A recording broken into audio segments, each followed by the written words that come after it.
மக்கா நகரின் காபாவிலிருந்து சுமார் 3 கிலோமீட்டர் தொலைவில் அமைந்துள்ள மலையில் ஒரு குகை இருக்கிறது. அந்த குகையின் பெயர் தௌர். இந்த குகைக்கு என்ன சிறப்பு, அதில் என்ன நிகழ்வு நடந்ததால் நாம் இன்றும் அதை பற்றி பேசுகிறோம் என்பதை சொல்லப் போகிறேன். நபி முஹம்மது ஸல்லல்லாஹு அலைஹி வஸல்லம் அவர்கள் பிறந்த மண்ணான மக்காவை துறந்து இறைவனின் நாட்டப்படி வெளியேறினார்கள். தௌர் என்ற மலைக்குகைக்கு வந்தபோது நபித்தோழர் அபூபக்கர் சித்திக் ரலியல்லாஹு தஆலா அன்ஹு அவர்கள் முதலில் குகையில் நுழைந்து அங்கு ஏதும் பூச்சியோ விஷ ஜந்துக்களோ உள்ளதா என்று தம் கைகளால் தடவி பார்த்தார்கள். அந்த குகையில் பல பொந்துகள் இருந்தன. அதில் ஏதும் விஷ ஜந்துக்கள் இருந்தால் அது வெளியே வராமல் இருக்க தன் ஆடைகளை கிழித்து பொந்தின் வாயில்களை அடைத்தார்கள். ஒரேயொரு ஓட்டையை அடைக்க துணி போதாமல் போனது. எனவே தன் காலை வைத்து அந்த ஓட்டையை பொத்திக் கொண்டார்கள். அதன் பின்னர் நபிகள் நாயகம் ஸல்லல்லாஹு அலைஹி வஸல்லம் அவர்களை குகைக்கு உள்ளே வரச் சொன்னார்கள். குகையில் அபூபக்கர் சித்திக் ரலியல்லாஹு அன்ஹு அவர்களின் மடியில் நபிகளார் தலையை சாய்த்து தூங்கினார்கள். அப்போது அபூபக்கர் ரலியல்லாஹு தஆலா அன்ஹு அவர்கள் காலை வைத்து மூடியிருந்த பொந்தில் வாழ்ந்த விசஜந்து அவர்களை தீண்டி விட்டதால் அவர்கள் தாங்க முடியாத வழியில் இருந்தார்கள்.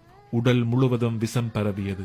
இருப்பினும் நபிகளார் விழிக்கக்கூடாது என்று வலியை தாங்கிக் கொண்டு அசையாமல் இருந்தார்கள். ஆனால் வலியின் காரணமாக அவர்களின் கண்களிலிருந்து கண்ணீர் வழிந்தோடி ஒரு சொட்டு கண்ணீர் நபிகளாரின் கன்னத்தில் விழுந்தது. உடனே விழித்த நபிகளார் நடந்ததை கேட்டார்கள். வலியில் இருந்த அபூபக்கர் சித்திக் ரலியல்லாஹு தஆலா அன்ஹு அவர்கள் தம்மை ஏதோ தீண்டியதை பற்றி சொன்னார்கள். உடனே நபிகளார் தமது உமிழ்நீரை எடுத்து தீண்டிய இடத்தில் தடவியவுடன் அபூபக்கர் ரலியல்லாஹு தஆலா அன்ஹு அவர்களுடைய பலி நீங்கியது. இருவரும் அந்த குகையிலே கிட்டத்தட்ட 3 நாட்கள் தங்கினார்கள். நபிகளார் மக்காவில் இல்லை என்று அறிந்த குறைஷி காபிர்கள் எல்லா பக்கமும் ஆட்களை அனுப்பி தேடினார்கள். நபிகளாரை பிடித்து வருவோருக்கு 100 ஒட்டகங்கள் பரிசு என்று அறிவித்தார்கள். குகையில் தங்கியிருக்கும் இருவருக்கான உணவை அபூபக்கர் சித்திக் ரலியல்லாஹு தஆலா அன்ஹு அவர்களின் மகளார் அஸ்மா ரலியல்லாஹு தஆலா அன்ஹா அவர்களின் வீட்டில் தயாரித்து தண்ணீர் மற்றும் உணவை ஒட்டகத்தில் வைத்து கட்டிக்கொண்டு அவர்களது சகோதரர் அப்துல்லா ரலியல்லாஹு தஆலா அன்ஹு அவர்களும் தாம் ஆடுகளை மேய்க்கச் செல்வது போல் குகைக்கு அருகே வந்து கொடுப்பார்கள். மக்கா நகரில் நடப்பையும் தெரிவிப்பார்கள். ஒரு நாள் விரோதிகளின் நடமாட்டம் குகையின் வெளியே தெரிந்தது.